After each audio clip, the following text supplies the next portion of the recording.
Okay, so now that you've completed your way through the story, you'll also see on the PowerPoint another slide that shows some other highlighted parts that we chose from the text that you could have used as well in your graphic organizers.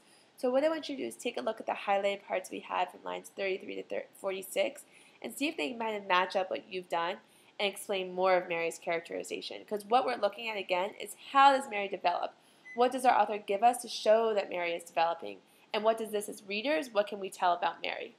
So now that we've finished the story and we have a full idea of Mary, like how she changed, like if you could just say in the beginning of the story Mary was blank and then she progressed to a blank, kind of you fill in the blanks, that's characterization. That's what you're really trying to pull apart from the story. Through all these says, acts, looks, things, we're figuring out different traits and now we're figuring out, wow, this is the full character of Mary and how she's developed over time.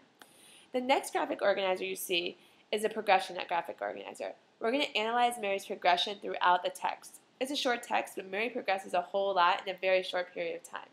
So you have Mary on the left, and then you have original characteristics, new characteristics, and evidence. Evidence. What's evidence? Well, you've been doing this all along, pulling parts of the text apart as cited evidence for what you're saying. You can't just say Mary is nice. How is the teacher supposed to know you know Mary is nice? Where did you get that from? Well, you got that from the text.